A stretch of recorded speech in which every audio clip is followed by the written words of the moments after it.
So I wanted to talk a little bit about the posters from the year 1969.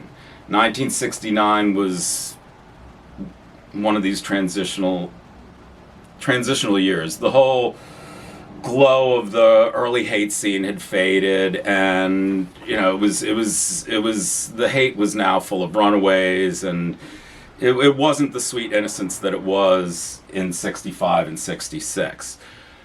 Out of 69, though, the game did start to change. The family dog no longer took up residence at the Avalon Ballroom.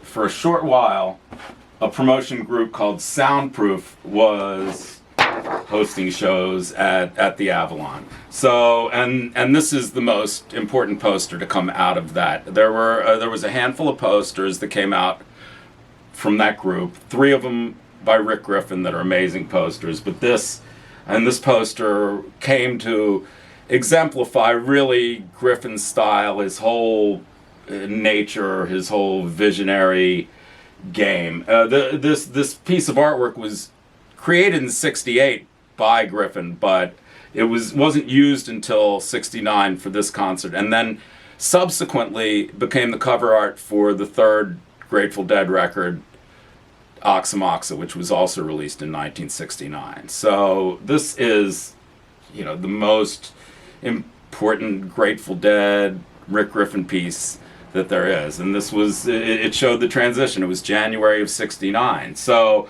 the family dog,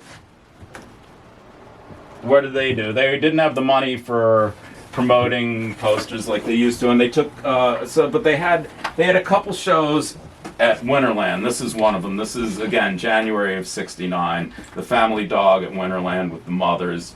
Reasonably common poster, but it illustrates this transition after the Avalon.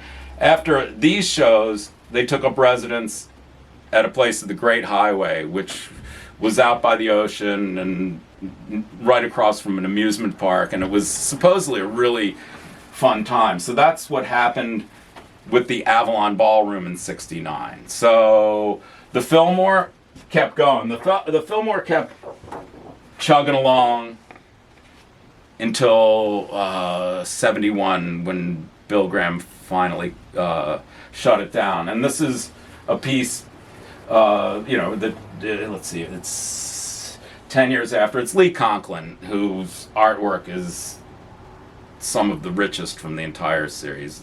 Lee had such a way. It's something we can get into in greater depth later. But this was, here's a '69 Fillmore poster. But the other interesting thing that happened in '69 was this thing called the Wild West. And this event that came out of it was not necessarily what it was planned to be. It was the Wild West was to be the West Coast's answer for Woodstock, and several of the promoters and San Francisco music people tried to put together this festival, and it didn't come together. They wanted it to be a free festival, and then it didn't come together. It was big plans, and it failed for various reasons. But they did have this small event at the Great Highway. Interestingly enough, what the Wild West evolved into was Altamont, which many people claim was the end of the '60s. I mean, the Altamont story was, you came out of Woodstock to Altamont. It was a very, it was all winding down. From there, it was pretty much the end of the '60s. So, but the art was still going strong. Bill Graham kept the series going. And it really was an important year for especially the Grateful Dead. Going back to Oxa, that was a very heavy psychedelic electric album. And then out of that, they went into the whole Working Man's Dead, American Beauty, songwriting wizardry.